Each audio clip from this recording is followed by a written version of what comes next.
when I think this, and I say that all the time, it's just a test. And that's what discernment is. It's just a test. You know, we all go through tests. We went through tests in elementary school and high school and college if you went to college. I went to tests because I joined the military. I had to do an entry exam test to see where I best fit in. What was the best job for me? Didn't know I was going to be an electrician, an aviation electrician. Then after a few years in, I had to take an advancement test to see if I actually qualified, and I learned enough to get a little bit more pay on my paycheck. Paychecks wasn't very big, and I think they're a little bit bigger now, but not as much. Mm-hmm. So when I was doing some research on this, there's actually 57 Bible verses talking about tests. And a test God put people through, and some failed and some passed. And tests and trials reveal what's in your heart. Amen. God doesn't test us as failures. He wants us to succeed. He wants us to do good. But he tests to see what's the best part of that. And according to the Bible, it says, tests are means by which a soul is measured as in fitness and proven out by its own acts. So he's going to test you to see if you do the right thing at the right time when you're put in the right situation or even a wrong situation. Now I have a lot of Bible verses that has to do with tests. Sophie's going to help me up here. James 1 and 12, and I wrote them down. I didn't even bring my Bible because there's a lot, so many. It says, blessed is the man who remains steadfast under trials. When he has stood the test, he will receive the crown of life, which God has proven to those who love him. It means if we do the right thing at the right time, we pass the test, we're going to get everything. 1 Peter says, casting all your anxieties on him, because he cares of you. Psalms 26:2, prove me, O Lord, try me, test my heart and my mind. Chronicles 2 says, for this is why I wrote, that I might test you, know whether you are obedient in everything. Now the first part of the test, everybody knows the first test in the Bible. That's Adam and Eve. Okay, God said you all can eat anything in this group over here, have whatever you like, there's plenty there. But he said, God told Adam, said, don't eat from the forbidden fruit. Now, did he tell Eve and she didn't listen? Did he tell Eve and she said, I'm not doing what he says? You know, what reason did she go to that tree, to that fruit that was forbidden? Serpent? I mean, could be. The serpent talked her into trying it, even though she knew she wasn't supposed to. That was the first test in the Bible. And there's plenty of tests. Now you gotta, there's seven different parts of tests. Patience, faith, love, I'm gonna write them out here, endurance, humility, sacrifice, obedience. Now there's people that's been tested on more than one. Sarah and Abram, well, they were very patient. She was 65 and I think he was 75 when the angel of the Lord says, we're gonna give you a baby. You want that son? We're gonna give you. Now he was 75 years old when the angel come told him that. It took another 25 years for them to conceive that baby. Sarah then gave up. What woman wouldn't? She says, I don't know if it's going to work or not. Abram never did. He done been tested before and he failed. But this was a new test and he was going to follow through. So Abram said, okay. The angels told Sarah, you're going to be a mother of nations. But she didn't tell her she's going to be 90 years old when he has a baby. That's rather old. You know, that's a lot of patience just to raise a baby at that age. Then Abraham, he was tested again. He said he did so well. You were patient. You understand. You love God. So they gave him his son. And then later on, they said, God told him, he says, I need you to do a burnt sacrifice. And you're going to take your son, and your son's going to be the burnt sacrifice. You say you love me. How good is your love? So he took his son and went up to the mountain where God told him to go. And the son helped him build the altar and then had the firewood there. because it was going to be a burnt offering. And he put his hand on his son's chest. He had a knife in his other hand. He put his hand on his son's chest and prayed. And as he prayed, because he was fixing to sacrifice the love he had for his son, because he loved God more, and he was going to do he was going to do the obedient thing and do what God asked him to do. So as he had his hand on the son's chest and he prayed, the angel told him, stop. Don't do it. You've proven your love for me. And there's a ram in the bushes. Take that ram and sacrifice that as a burnt offering instead of your son that you love so much. You've proven that you love me to obey me. Oh, one thing I forgot. JC, can you come up here and help me a bit? No, I got some pencils. Everybody's got a test. We got to have pencils, right? Got to have pencils for the test. You just let everybody pick a pencil. There's all kind of pencils in there. There's some St. Patrick's. There's some Christmas. There's some Easter in there. There's a little bit of everything. It was a collection that somebody had blessed me with, and I decided to bless y'all with. Thank you. Amen. We keep them. Absolutely. All right. When I get finished, you'll know why I said you can keep them. Okay. Everybody gets one. Just pick whatever color you like best. Or not at all. You know, everybody needs a pencil to take it. In school, you had to have a pencil to take a test. Teachers always harping. You didn't have to bring your pencil. You left your pencil at home. And then you get the little bitty tiny pencils you barely can sharpen anymore because you done wore them out. And then you have no eraser left because you done wrote and erased and wrote and erased. We know God's kind of like that. God's like that pencil. He keeps sharpening it up and writing plans down, and we think we got it all. Making plans, go on a trip. You can just hold them. Making plans, go on a trip. Got everything, got the car loaded up, got the kids loaded up, got the pets loaded up, and then you have a flat tire. Oh man, what is that for? I guess that wasn't in the plans to leave this morning. We got a problem. So what do? When you have that issue? You kick the tire and cuss and say all nasty things, get mad at your spouse and the kids, and they didn't do nothing. Or did you do the right thing? It's just ain't time. How about when y'all driving on the road? Does anybody come up with those drivers that think they're better than you? So they gotta give you some hand signals, blow the horn, because you didn't put the blinker on fast enough, or didn't hit the brakes close enough, or driving too slow. I drive a lot. I get those all the time. So I just wave. That's it. Anybody just blow the horn and get mad and want to do the same thing back to them? A little bit of road rage going on. Try not to. Okay? Try not to. Because it's all a test. Think about it. Amen. So as we do our plans and we think we got it, we know exactly what we want to do today or tomorrow, we plan a week ahead of time. All of our lives are written in pencil. Okay? God's got the control. And he can erase and rewrite anything he wants. He sold us together as children. He knew what we were when we were born. He knew we'd make mistakes. Amen. So he'll be able to take his pencil and erase that part out and rewrite it for us. Amen. Amen. You know, if we can listen to that and follow his plans that he rewrites for us, it'll be an amazing thing.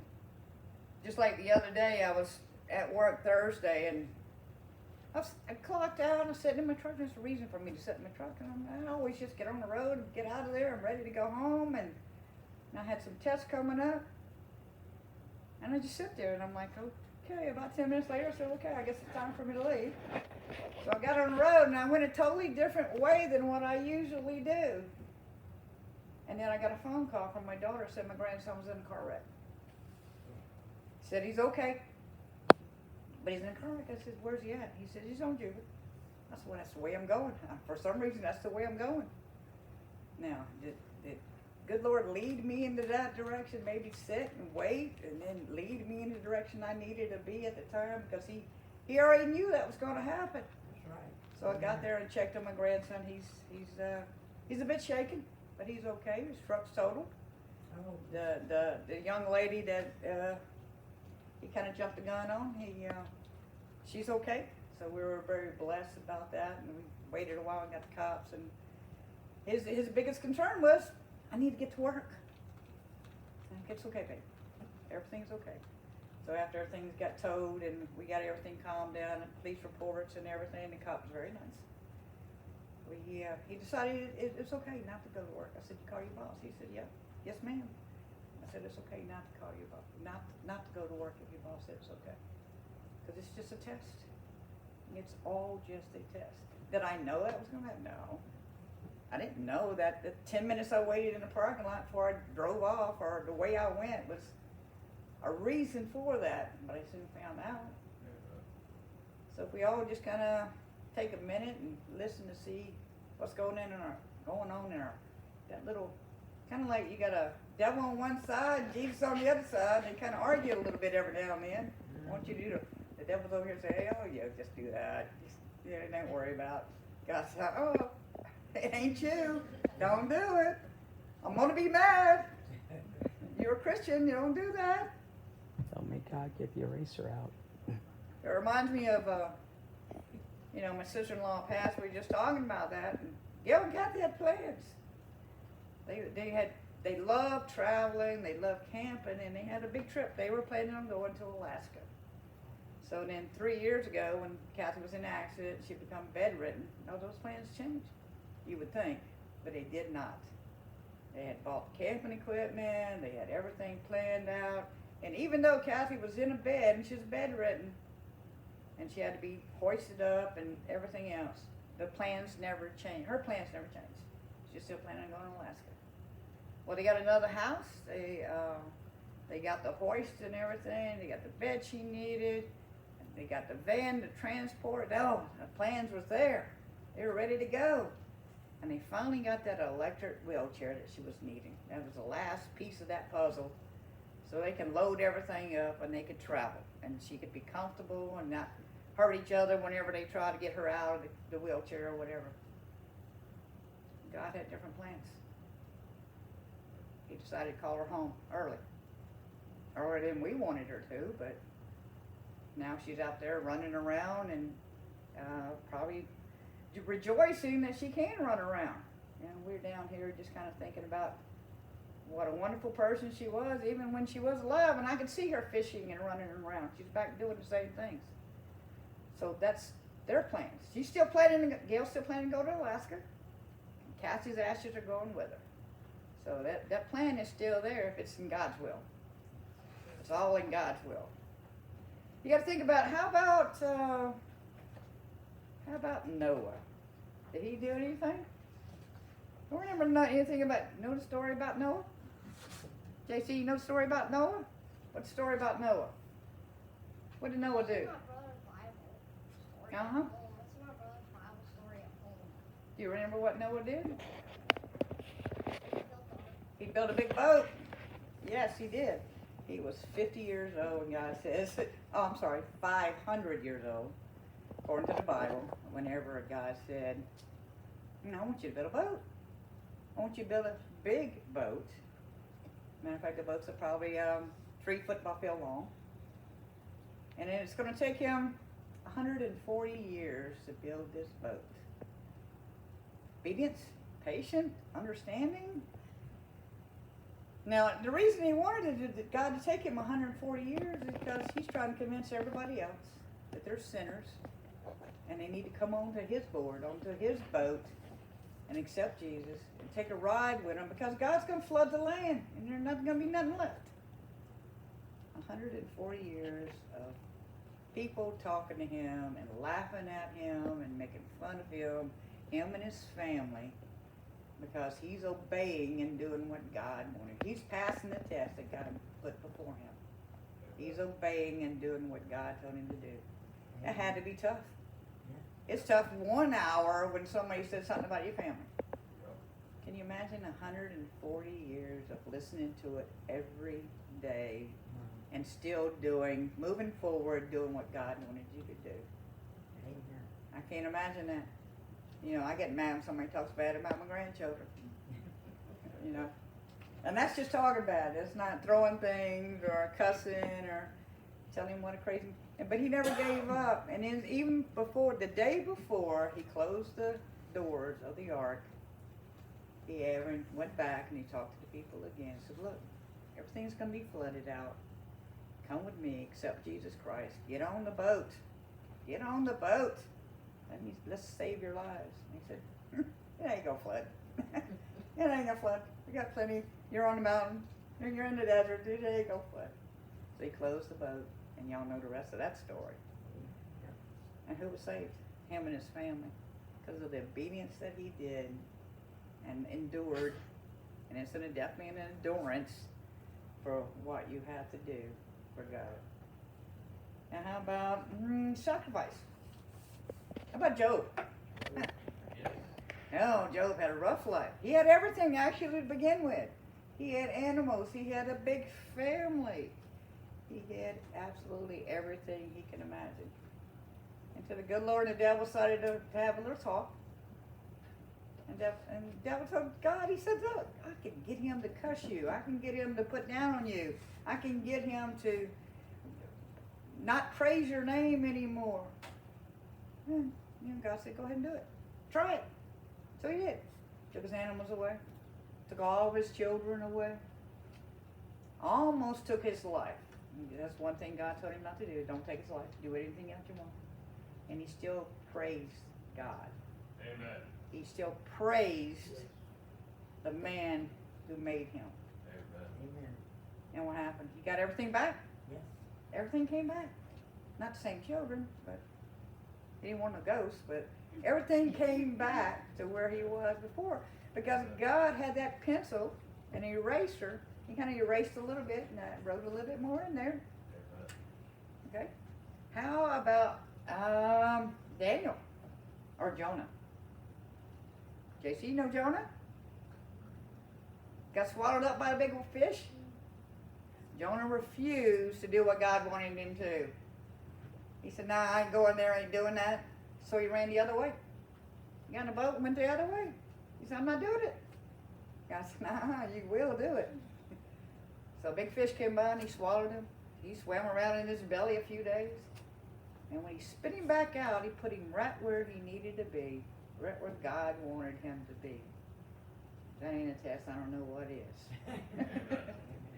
Oh, okay, I guess after being in the belly for a while, that big fish, yes sir, whatever you want me to do, I can do that. I will listen to you. You know, and in there it goes on and on about people and situations and listening to God. Faith. Endurance. Hope. Daniel got thrown in the lion's den because he refused to bow down to the king. And the angels closed the lion's mouth so he wasn't eaten. And the king was shocked and said, okay, best there's something wrong with this. There's something going on with this God thing, this Jesus thing. I'm gonna praise your God too. Amen. So whatever you do on a daily basis reflects everything that's going on. If you refuse to wave or that use them signs language that the drivers use, if you be quiet and listen just a little bit to what's being spoke to you, we can all find the test that we still go through every day, every morning. Especially patience. Patience is definitely a test. Especially if you have children. I know that with 6 kids, we put our parents through the test every day. Because we all had different personalities. All want to go in different directions. It was kind of crazy. And I know you tested your mom a bit too. But how about that? Last week we had a homeless guy. Michelle stepped out of her comfort zone. Did she pass it? Absolutely passed the test that God put her before her. To see somebody in need, brought them to church and filled the need that they had. She's still talking to him. Amen. So when you helped a homeless guy on the side of the road, and that was passing the test that God put before you. Now we just got to open our eyes to see these tests. You know, is it everybody's going to do the same test? No. Is it a test written in the Bible that's just for you? No. You know, because I don't know that there's going to be a big whale that swallows me up and spit me out somewhere else. I'm not going to get in a big boat anytime soon either. Where there's whales. But as I look through these verses and the tests that God put a lot of people through, it reminds me that we are still tested today. Amen. On the way to work, while you're at work, with your family, with your friends. It's what we do because God has a pencil. He has the eraser. Now, do we all get it right? No. We don't get it right. We're all sinners. We don't never get it right. But we can ask for forgiveness for that sin and move on to the next stage so that little write-in with that pencil that God's doing, you don't have to erase too much and wear the eraser out. Amen. I just want to thank y'all for letting me bring this message. And I hope I at least put some points in there that y'all would better understand. Amen. Thank you.